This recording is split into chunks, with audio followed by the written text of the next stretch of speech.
Génibet, Paris-Picanly. En ce moment, profitez de 250 € de bonus de bienvenue. Bonjour à tous, ravi de retrouver sur canalturf.com. On va parler du programme de ce jeudi 22 juin. Après Langon, la veille et les trotteurs, nous restons dans le sud-ouest pour un nouveau quintet.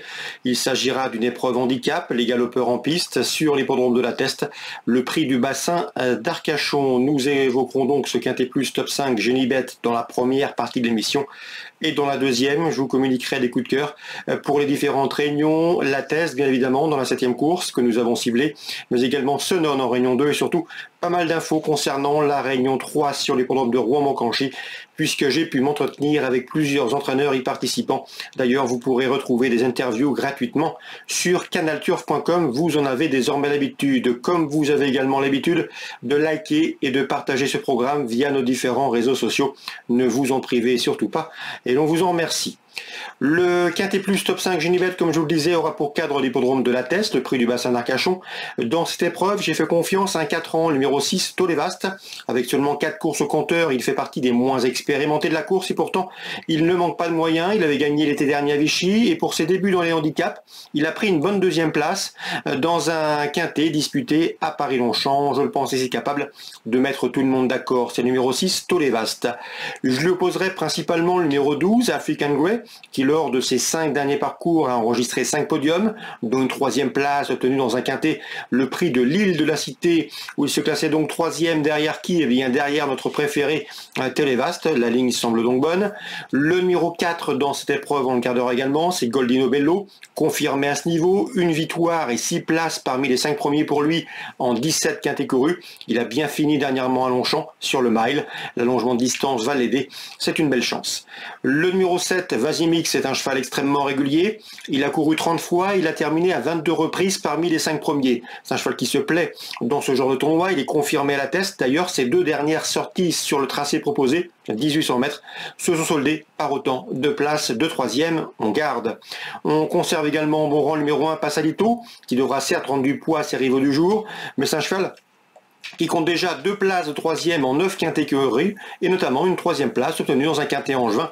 Dernièrement, il devrait pouvoir répéter malgré le top weight.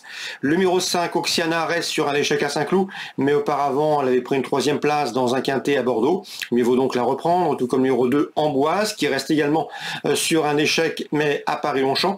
Auparavant, l'an dernier, cette jument avait signé 3 victoires consécutives, pratiquement à pareille époque l'année dernière. Elle avait notamment remporté un quintet plus estival sur la PSL de Deauville.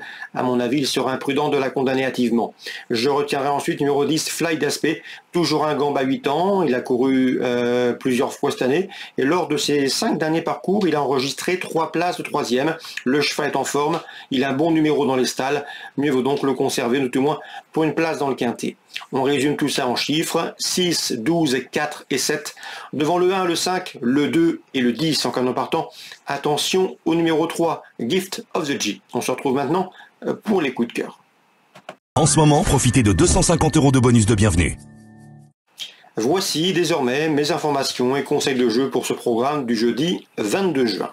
Concernant la Teste, j'ai ciblé une seule course, c'est la 7e, avec le 1, We Ride the World, et le numéro 2, Mon Bel Canto, qui dispose ici d'un bel engagement. Ce sont les meilleures valeurs théoriques. Les chevaux décevraient en ne luttant pas pour les premières places. 701, 702. On arrive maintenant à Senon, la réunion 2. Dans la deuxième, il y a un rentrant de qualité, c'est le 201, le Listrac. Les chevaux de François Nicole sont revenus au mieux après quelques pépins de santé. Celui-là en fait partie. À mon avis, il est capable de bien faire d'entrée de jeu. Il présente ici les meilleurs titres des chevaux au départ de cette course. Le 201, le Listrac.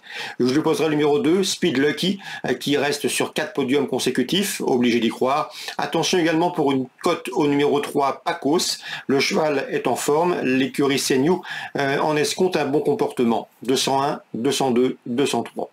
Dans la 7e, toujours à Senon, j'aime beaucoup le 1, c'est Varini qui est proche de sa course, qui monte en puissance. On lui posera le numéro 2 dans cette épreuve Copec de mai, encourageant deuxième à l'occasion de ses premiers pas publics. 701, 702. On arrive maintenant à la réunion 3 sur les programmes de Rouen-Moncanchy.